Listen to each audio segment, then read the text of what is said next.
job at the patent office, or some of the lawyers from Proskauer who take these government positions for $100,000 and act as regulators.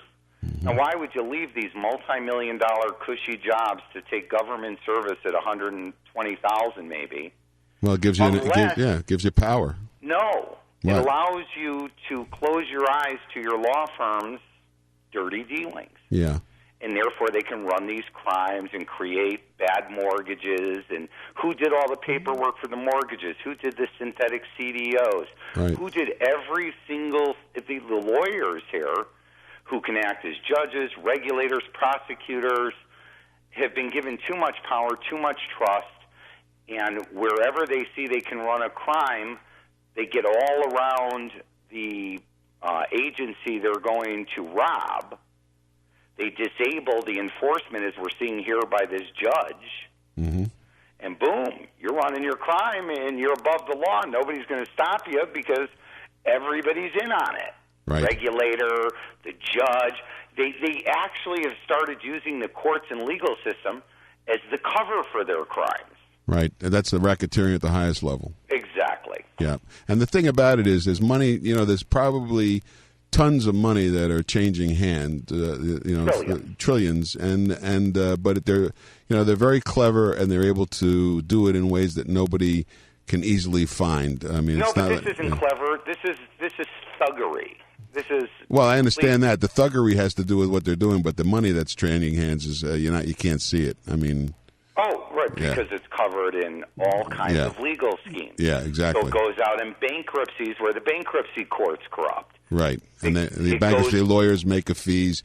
I mean, we have a judge here who decides on his own to give Greenberg Traurig a $3.2 million bonus because they handled the bankruptcy so wonderfully. We just saw yesterday in Madoff. Yeah, that's incredible. To make you throw up that this is criminal. Yeah, that's the second fraud in that one. They recover $846. He recovered $800,000 or something. Yeah. For $29 million spent on lawyers. Yeah, yeah. Great deal. Yeah. But that's because this is all criminal. The judge who's in that case is a criminal. The lawyers who are representing both sides are criminals. Right. And you've got this criminal money laundering operation going on using the courts. Right, and so millions disappearing where less to lawyers. Exactly, and who blows the whistle on that? I mean, that's the thing. How do they publish that with a straight face? I mean, how can none of the media pick up on that and say what the hell is going on here? Well, because as you know, I think there has been a coup architected by lawyers on the United States government. Yeah.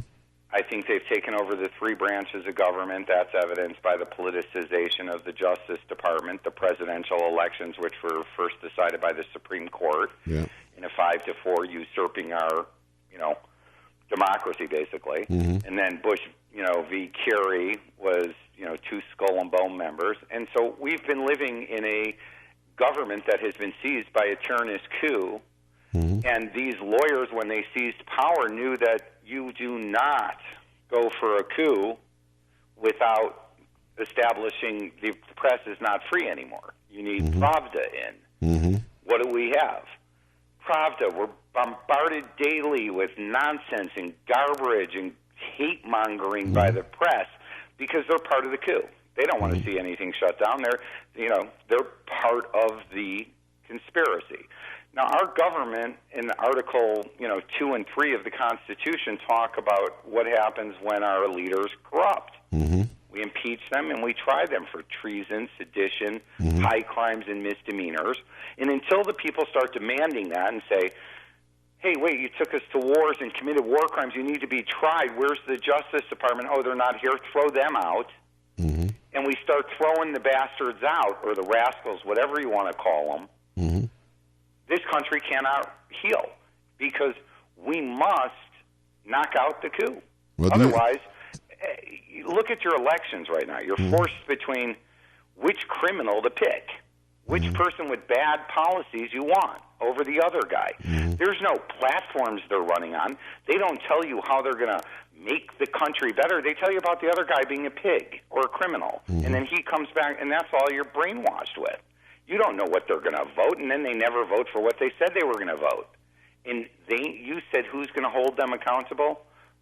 The people. How?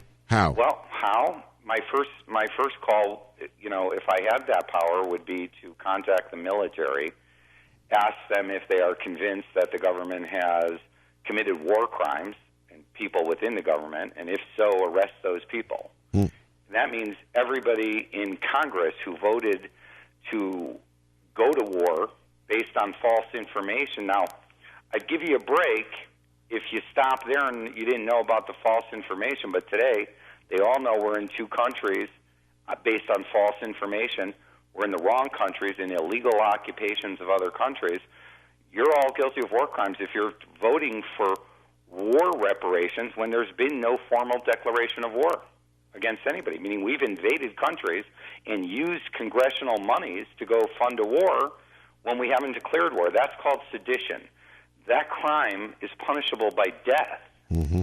And, I'm sorry, if you try a coup and you try to rip off the people of America and you're a domestic enemy, the military has an obligation to arrest you. Aren't there any mitigating circumstances as a result of the attack on 9/11 and all of those issues? As we're seeing, the results of 9/11 is a cover-up. Mm-hmm.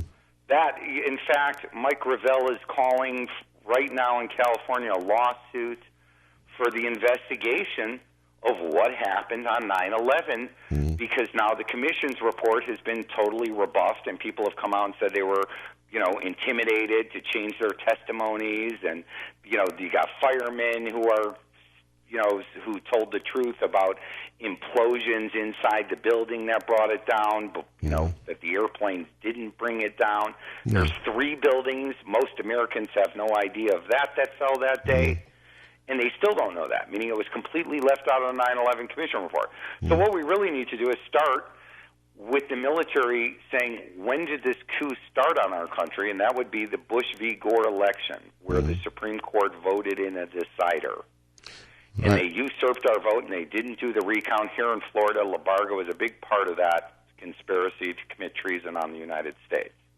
And those are of course, we're getting away from the Florida bar issue, but the issue is still there, and that is we have. The bar is just a part of the conspiracy. Yeah. Meaning the lawyers are using the bar to disable any actions against them. It's like when Hitler used the courts in Germany to first release corpus, then get through the Enabling Act, which is almost identical to the Patriot Act, meaning almost verbatim. If you look at Hitler's Enabling Act, where the people gave up their freedoms and let the government seize property and all these things that they had rights to before, when Hitler scared them with the Reichstag fire, they all gave those up in a thing called the Enabling Act. Then they removed habeas corpus, similar to what we've done. Remember, those people in Guantanamo have never even been accused of a crime yet. They've been sitting there 10 years in a country that says that we have a right to a speedy trial. Right. 10 years with no rights, no habeas. And that's because they're considered military prisoners? Is that the... No, military commissions also require speedy process. Everything requires speed. You have to accuse people of a crime. You can't just go into a country you're illegally invading, grab their citizens and call them terrorists, and then hold them and torture them without trying them. Right. You can't torture them after you try them either, but in our case, we violated both those things. That's not U.S. Constitution? That's Geneva Convention? Oh no, Title 18 covers war crimes very carefully, and so these are both Geneva Convention, human rights and treaty torture treaties we have, and Title 18 violations of U.S. law clearly say you can't torture people. So what we have going on is extreme power being exerted on the part of the judicial branch of government. No, it's a coup on all 3 branches. Well, I'm saying, that's what I'm saying. You got a lawyer running your government. Right. In New York, 90% of the legislature is lawyers. Right. They've infiltrated every post in the regulatory bodies, which are failing, obviously, because they're not doing their jobs, like this guy shows. Right. If they didn't get the judge to play in the game through bribery, which is also, covered under Article 2, they got him to play, by squeezing them out. Right. So any lawyers who think they're going to go up against the Florida bar in Florida are signing a death warrant for themselves. My guess, you'll never get a case through in Florida if you're a lawyer, and so you want lawyers to be brave and stand up for the law. Well, not when the mob is going to wipe out your family and beat you up and harass you and take away your license and starve you. That's pretty hard for anybody to deal with. Up. I expect them to stand up, but they're cowards for the most part anyways, lawyers. So, it's a little harder for them to actually materialize here and say, we're going to fight it and we believe in truth, justice, and the American way that we're supposed to be upholding. When there's a carrot out there that says, if you just look the other way, here's some millions. Right. My guest, you too can be a millionaire like your client. Yeah, let me take a break here because we need to break for the moment. Eliot, my guest is Eliot Bernstein, which is he's been on the show several times and has experienced tremendous loss as a result of the corruption at the highest level in our court systems and in dealing with the lawyers and the Florida bar. This is Disbar, the Florida Bar. I'm your host, Les Winston, with you every weekday from 2 to 3 p.m. here on The Biz. And Eliot, we're going to wrap it up this session. I wanted to just reiterate once more time, this judge in New York, it was in New York, right? Painter? Sure. Oh, yeah. Yeah. Judge Painter was an administrative judge on the CFTC, that's the Commodities and Futures Trading Commission. And his job is to hear and have hearings as to wrongdoing on the part of anybody who is regulated by that entity. Is that a fair statement? That's correct. Okay. And he, in his retirement, he's retiring, and before he retired, he filed a motion, notice with the court, that says that another judge, Judge Levine, 20 years ago came to see him and said to him, "We're never going to prosecute anybody. We've made that deal with Graham, the lady, whatever her name is, Deborah Graham, Graham's daughter. Graham's daughter, yeah, Senator Graham's daughter, Wendy Graham, that they're never going to prosecute anybody who comes to them, and they did everything in their power to destroy pro se cases that came to them or anybody else, and they did it all under the guise of being administrative judges." And this is a whistleblower at the highest level. Eliot, I want to thank you for joining me today on Disbar, the Florida Bar. We will talk more in coming shows. I appreciate very much your views on these issues. Well, I honor your efforts on behalf of the American people. It is valiant. Thank you, Eliot. We'll talk to you soon. Have a great day, Les. You too. And there you have another session of Disbar, the Florida Bar.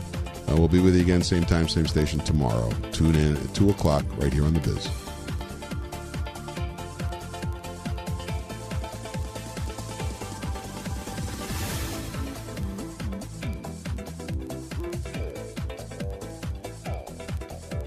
My name is Les Winston, and I host Disbar, the Florida Bar, right here on The Biz in South Florida. In Florida, all other professionals except lawyers are governed by the Department of Business and Professional Regulation. And increasingly people are coming to this conclusion that the judicial branch of government is itself the most dangerous branch of government. There's a system out of control. There's no more check and balance. Only lawyers regulate themselves through the Florida Bar. This has created a very dangerous good old boys club and a lot of rotten apples. Yeah, they tell the other branches what they can do. The United States Trustees Program is the largest organized criminal element in the world. They allowed somebody to put a bomb in my car and attempt to murder my 3 children. If some real investigative writer would ever do a study on which lawyers were ever disciplined and for what, and which ones were not, I think they'd see that there are certain members of the bar that are favored over others. Tune in each weekday from 2 o'clock to 3 p.m. and listen to stories of individuals who have been affected by the corruption of the Florida Bar. We want you to be aware of the problem that we have with this disciplinary agency.